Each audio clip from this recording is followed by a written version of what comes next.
जय तुलसी माता दोस्तों, स्वागत है एक बार फिर हमारे YouTube चैनल वास्तु ज्योतिष में। मित्रों, सबसे पहले हम आप सभी से एक छोटी सी विनती करना चाहते हैं। अगर आप हमारे चैनल पर पहली बार आए हैं तो कृपया अभी चैनल को सब्सक्राइब कीजिए और कमेंट बॉक्स में जय तुलसी माता जरूर लिखिए। साथ ही बगल वाली घंटी नोटिफिकेशन बेल को जरूर दबाएं ताकि हमारी आने वाली हर खास और चमत्कारी वीडियो सबसे पहले आप तक पहुंचे। हम आपको क्यों बार बार सब्सक्राइब करने के लिए कह रहे हैं? क्योंकि हमारे इस चैनल पर हर दिन कुछ ऐसा आता है जो आपके जीवन की समस्याओं का समाधान करता है। चाहे धन की कमी हो, परिवार में अशांति हो, शादी में अड़चन हो या व्यापार में, घाटा वास्तुशास्त्र और प्राचीन कथाओं के रहस्यों से हम आपको समाधान बताते हैं। और आज की यह वीडियो मित्रों, आज की यह वीडियो इतनी अद्भुत है कि इसे आप कहीं और नहीं पाएंगे। तुलसी को जल देते समय यह 3 शब्द बोलने से 1 महीने में करोड़पति बन जाओगे। अब आप सोच रहे होंगे, क्या यह सच है? हम जानते हैं, आपके मन में अभी कई सवाल हैं। तुलसी को जल देने से कोई करोड़पति कैसे बन सकता है? वो कौन से 3 शब्द हैं जो जल देते समय बोले जाते हैं? अगर इतने आसान शब्दों से ही करोड़पति बना जा सकता है, तो सब क्यों नहीं बनते? क्या इसमें कोई विशेष नियम है या समय का ध्यान रखना होता है? क्या पुरुष और स्त्रियां दोनों को यह उपाय करना चाहिए? कितने दिनों तक यह उपाय करना होता है? तुलसी को जल किस दिशा में खड़े होकर देना चाहिए? क्या तुलसी माता को जल देते समय कोई विशेष मंत्र बोलना जरूरी होता है? क्या इस उपाय को करते समय कुछ विशेष बातों का ध्यान रखना चाहिए? अब इन सभी सवालों के उत्तर आपको जल्द ही मिलेंगे। लेकिन मित्रों, पहले आपको एक बात समझनी होगी। यह उपाय साधारण नहीं है, यह एक गूढ़ रहस्य है जिसे हजारों वर्षों से केवल साधक जानते थे। लेकिन आज हम इस रहस्य से पर्दा हटाने जा रहे हैं मित्रों। जरा सोचिए, तुलसी जो हर घर में होती है, उसे जल देने की परंपरा सदियों से चली आ रही है। लेकिन क्या कभी आपने सोचा है कि तुलसी को जल देने से अदृश्य रूप से कौन सी शक्तियां सक्रिय होती हैं? क्या आपने कभी ध्यान दिया है कि तुलसी को जल देते समय आपके जीवन में कुछ सकारात्मक घटनाएं होने लगती हैं? कुछ लोग कहते हैं, हम रोज तुलसी को जल चढ़ाते हैं, लेकिन हमारे जीवन में कोई चमत्कार नहीं होता। तो मित्रों, हम उनसे यही पूछते हैं, क्या आपने कभी नियम से, भावना से और उन 3 शब्दों के साथ तुलसी को जल दिया है? अगर नहीं दिया, तो आज का यह वीडियो आपके जीवन की दिशा बदल सकता है। अब आते हैं उन रहस्यमय 3 शब्दों पर। हम उन 3 शब्दों को इस वीडियो के अंत में बताएंगे। लेकिन उससे पहले आपको यह जानना जरूरी है कि ये शब्द आखिर क्यों बोले जाते हैं और कैसे काम करते हैं। ये 3 शब्द कोई आम भाषा के शब्द नहीं हैं। ये जब आप तुलसी को जल देते हैं, तो आप केवल एक पौधे को जल नहीं दे रहे होते। आप उस शक्ति को जल दे रहे होते हैं जो विष्णु प्रिय मानी जाती हैं, जो आपके पापों को हरती हैं और पुण्य बढ़ाती हैं। लेकिन यदि आप केवल जल दे देते हैं और मन में कुछ नहीं बोलते, तो इसका असर केवल 10% होता है। लेकिन यदि आप वो 3 विशेष शब्द बोलते हैं, तो यह असर 100 गुना बढ़ जाता है। धन की देवी को प्रसन्न करने का सबसे सरल उपाय क्या आपने कभी सोचा है? लक्ष्मी माता कब आती हैं? वे वहीं आती हैं जहां तुलसी माता की पूजा होती है और जहां तुलसी माता को सच्चे मन से जल दिया जाता है। परंतु यदि आप सही तरीके से तुलसी को जल नहीं दे रहे या वो 3 शब्द नहीं बोल रहे, तो लक्ष्मी माता की कृपा आधी रह जाती है। अब समझिए कैसे यह 3 शब्द आपको करोड़पति बना सकते हैं। मित्रों, जब आप रोज सुबह नियम से उठते हैं, स्नान करते हैं और बिना किसी मोह या आलस्य के तुलसी माता को जल अर्पण करते हैं और साथ ही इन 3 शब्दों का उच्चारण करते हैं, तो वह जल केवल तुलसी को नहीं बल्कि आपकी किस्मत को भी सींचता है। तो चलिए मित्रों, आपका ज्यादा समय नष्ट न करते हुए आपको उस दिव्य कथा की ओर चलते हैं। मित्रों, अब सुनिए एक अद्भुत और प्राचीन कथा। एक बार की बात है, कैलाश पर्वत का शांत वातावरण दिव्यता से भरा हुआ था। वहां की मंद मंद वायु और बर्फ से ढके पर्वत शिखर एक अद्भुत आध्यात्मिक ऊर्जा का संचार कर रहे थे। चारों ओर एक अलौकिक निस्तब्धता थी। न कोई शोर, न कोई हलचल, बस शांति और तपस्या की ध्वनि। उसी समय आकाश मार्ग से गरुड़ देव अपने स्वर्ण पंख फैलाते हुए वहां पधारे। उनकी उपस्थिति से वातावरण और भी तेजस्वी हो गया, जैसे जैसे ही वे कैलाश पहुंचे, उन्होंने देखा कि भगवान शिव गहरी तपस्या में लीन है। उनकी आंखें बंद थीं, लेकिन उनके चारों ओर तेजस्वी ऊर्जा का प्रकाश फैल रहा था। गरुड़देव कुछ पल वहीं खड़े रहे, फिर उन्होंने दोनों हाथ जोड़कर आदरपूर्वक भगवान शिव को नमन किया। तभी भगवान शिव ने अपनी ध्यानावस्था से नेत्र खोले और अपनी गहरी दृष्टि गरुड़देव पर डाली। एक हल्की मुस्कान के साथ बोले, हे गरुड़देव, बताइए, किस प्रयोजन से आपने आज कैलाश की यात्रा की है? गरुड़देव ने श्रद्धापूर्वक कहा, हे महादेव, मैं आज आपके पास कुछ आत्म प्रश्न लेकर आया हूं। ऐसे प्रश्न जो मेरे ही नहीं, समस्त मानव जाति के मन में हैं। मुझे आशा है कि आप मुझे उनके उत्तर अवश्य देंगे। भगवान शिव मंद मुस्कान के साथ बोले, हे गरुड़देव, तुम अपने सभी प्रश्न निष्कंकोच होकर पूछो, मैं तुम्हें उत्तर अवश्य दूंगा। फिर गरुड़देव ने अपना पहला प्रश्न पूछा, हे प्रभु, जब कोई मनुष्य तुलसी को जल देता है तो उसे किन बातों का विशेष ध्यान रखना चाहिए? क्या सच में अगर कोई व्यक्ति तुलसी को जल देते समय 3 विशेष बातें बोल दे तो वह मात्र 1 महीने में करोड़पति बन सकता है? और यदि यह सत्य है तो वह 3 बातें क्या हैं? ये प्रश्न सुनते ही भगवान शिव ने अपनी आंखें बंद कीं और एक गहरा श्वास लिया। फिर बोले, हे गरुड़देव, आज तुमने जो प्रश्न किए हैं वे केवल तुम्हारे नहीं हैं, बल्कि वे समस्त मानव जाति के कल्याण से जुड़े हैं। यह पूर्णतः सत्य है कि जो भी व्यक्ति तुलसी माता को जल अर्पित करते समय उन 3 बातों को ध्यानपूर्वक और श्रद्धा से कह दे, उसका भाग्य चमत्कारिक रूप से बदल सकता है। और यदि वह इसे लगातार करता रहे तो मात्र 1 माह में वह इतना पुण्य और ऊर्जा अर्जित कर सकता है कि करोड़पति बनना भी उसके लिए कठिन नहीं रहता। मैं उन्हें तुम्हें सीधे नहीं बता सकता। मैं चाहता हूं कि तुम पहले एक कथा सुनो, एक ऐसी कथा जो तुम्हारे इन प्रश्नों का उत्तर भी देगी और तुम्हारे मन में छिपे सारे संदेह भी मिटा देगी। यह कोई साधारण कथा नहीं है, यह एक ऐसा सत्य है जिसे केवल सुनना ही नहीं, समझना भी आवश्यक है। और यदि तुमने इस कथा को शुरू से अंत तक नहीं सुना या बीच में ध्यान भटका दिया तो इसका दुष्परिणाम तुम्हें भुगतना पड़ेगा। इसीलिए ध्यानपूर्वक सुनो। गरुड़देव ने दोनों हाथ जोड़कर भगवान शिव से कहा, हे प्रभु, मैं आपको वचन देता हूं कि मैं इस कथा को पूरे ध्यान और श्रद्धा के साथ सुनूंगा। आप कृपा करके वह दिव्य कथा मुझे सुनाइए, जिससे मैं ही नहीं, यह पूरी मानव जाति लाभ पा सके।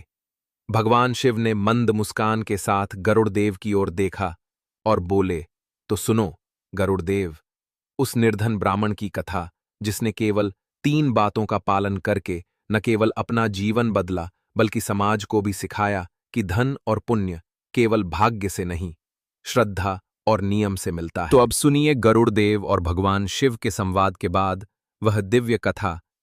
एक नगर में एक निर्धन ब्राह्मण रहता था। उसका नाम था धर्मदत्त। उसका एक छोटा सा परिवार था, एक पत्नी सीता और एक नन्हा सा बेटा गोविंद। परिवार था तो छोटा, लेकिन संघर्ष इतना बड़ा कि हर दिन 2 वक्त की रोटी भी कभी नसीब नहीं होती। धर्मदत्त सुबह से शाम तक मेहनत करता, कभी किसी के खेत में तो कभी किसी के घर में छोटा मोटा काम पकड़ लेता, लेकिन फिर भी जो कमाई होती वो इतनी कम थी कि कई बार वो अपनी पत्नी और बेटे को भूखा ही सुला देता। उसके छोटे से घर के बाहर एक तुलसी का पौधा था, वही उसकी आस्था का केंद्र था। हर दिन सुबह सुबह धर्मदत्त और उसकी पत्नी दोनों मिलकर उस तुलसी माता को जल अर्पित करते, दिया जलाते और हाथ जोड़कर प्रार्थना करते। उनके पास पूजा के लिए फूल नहीं थे, मिठाई नहीं थी, बस श्रद्धा थी, सच्ची श्रद्धा। एक दिन की बात है, शाम हो चली थी, आसमान पर बादल थे, चारों ओर हल्की हवा बह रही थी। धर्मदत्त और सीता अपने घर के बाहर चुपचाप बैठे थे। सीता ने अचानक कहा, जी सुनिए, मुझे लगता है हमारी ये गरीबी अब कभी नहीं जाएगी। हम चाहे जितनी भी मेहनत कर लें, पर हमारा भाग्य जैसे सो गया है। कभी लगता है भगवान ने हमें देखना ही छोड़ दिया है। धर्मदत्त ने गहरी सांस लेते हुए कहा, सखी, ऐसा मत सोचो। भगवान देर करते हैं, अंधेर नहीं। कभी न कभी वो हमारी प्रार्थना जरूर सुनेंगे। तुलसी माता के सामने हमने जो दीप जलाए हैं उनकी लौ बेकार नहीं जाएगी।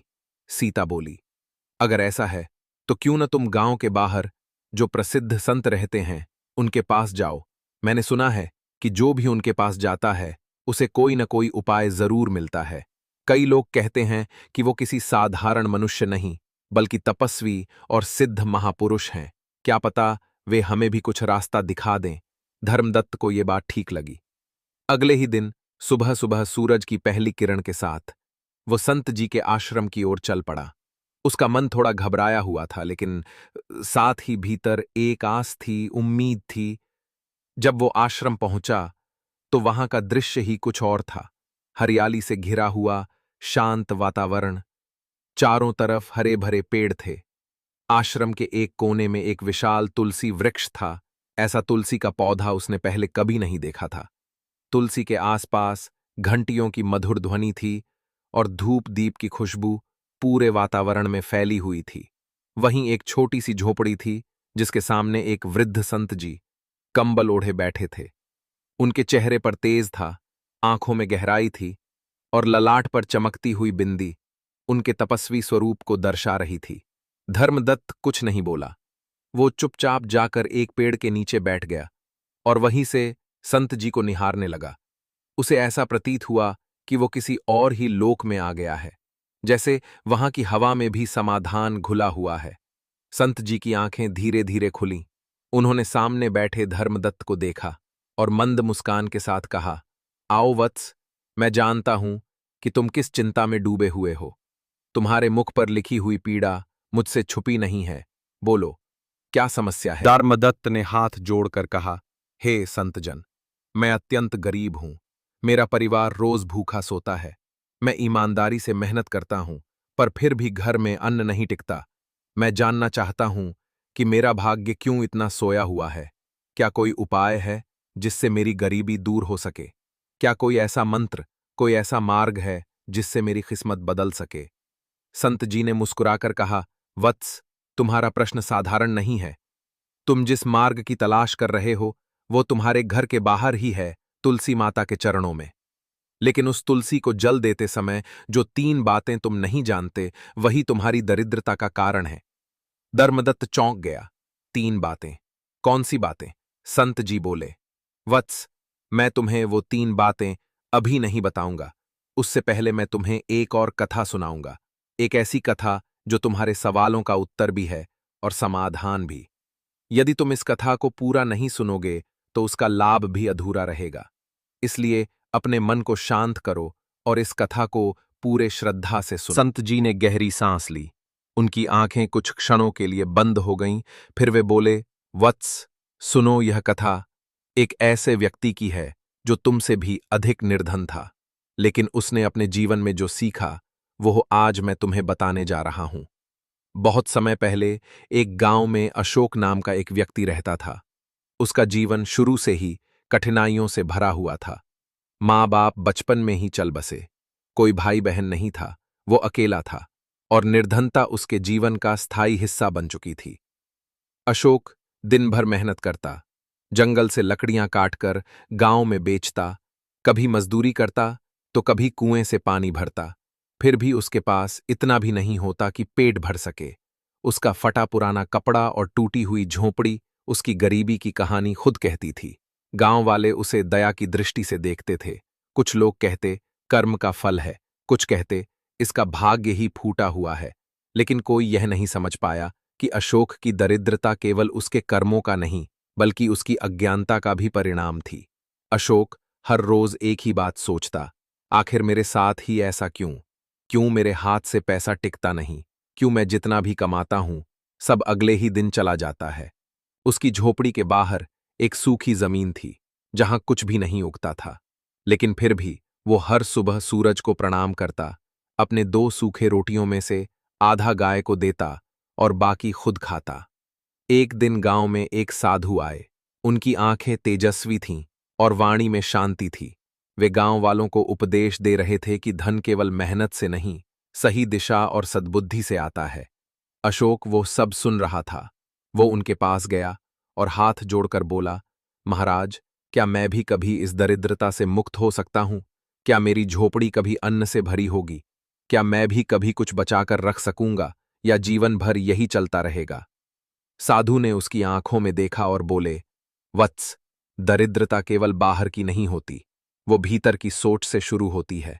जो व्यक्ति सोचता है कि वो हमेशा गरीब रहेगा, वो कभी अमीर नहीं हो सकता।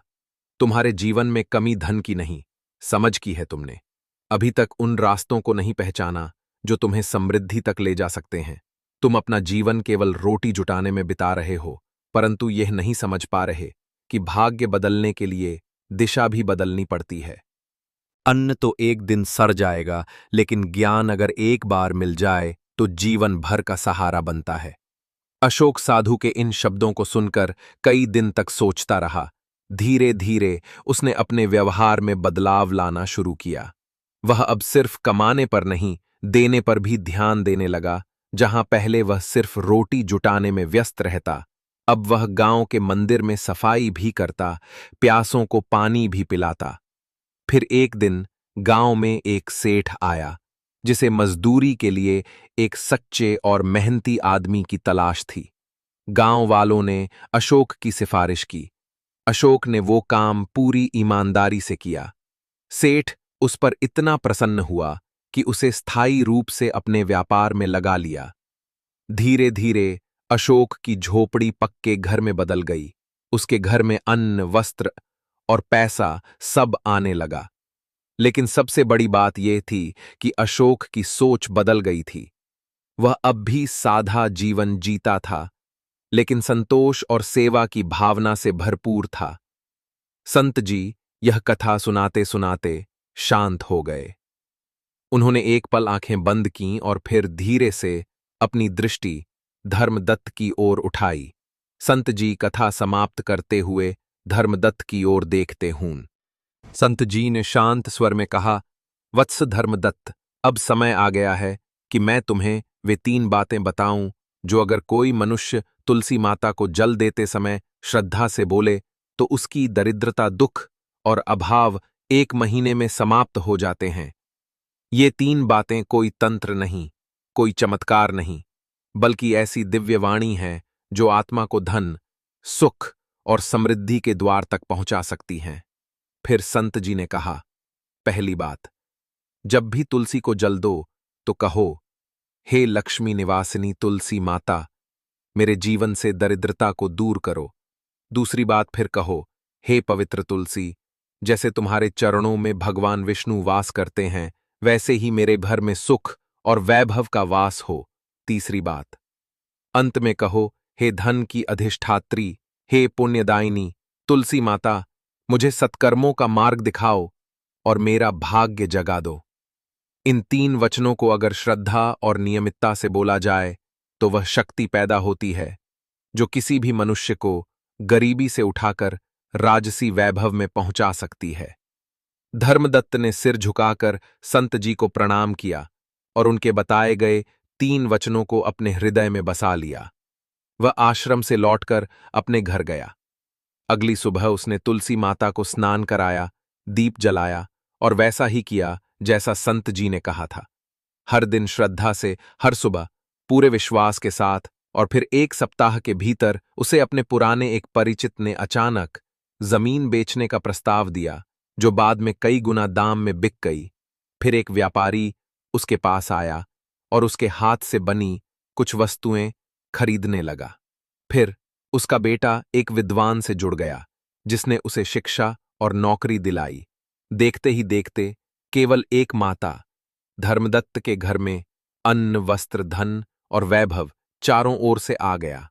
जिस घर में एक समय चूल्हा ठंडा पड़ जाता था, वहां अब रोज दीप जलता था। धर्मदत्त ने यह सब देखकर आंखों में आंसू भर लिए। उसने तुलसी माता के सामने हाथ जोड़ दिए और कहा, हे मातेश्वरी, आपने हमारी जीवन की नाव को पार लगाया। फिर उसने हाथ जोड़कर मन ही मन संत जी को प्रणाम किया और कहा, हे ज्ञानी संत, आपने जो बताया वह मेरा जीवन ही बदल गया। मैं आपका ऋणी रहूंगा जीवन भर। यह कहते हुए भगवान शिव शांत हो गए। उन्होंने गरुड़ देव की ओर देखा और बोले, हे गरुड़ देव, अब मैं आशा करता हूं कि तुम्हारे सभी प्रश्नों का उत्तर तुम्हें प्राप्त हो गया होगा।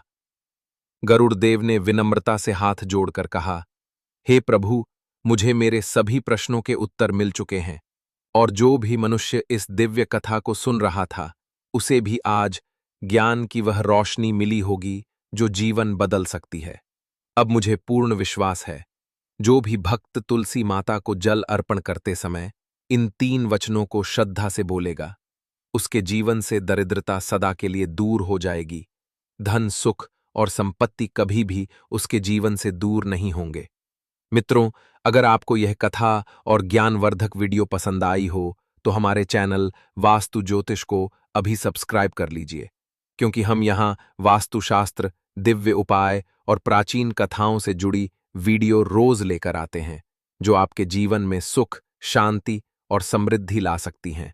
और कमेंट बॉक्स में जरूर लिखिए जय तुलसी माता।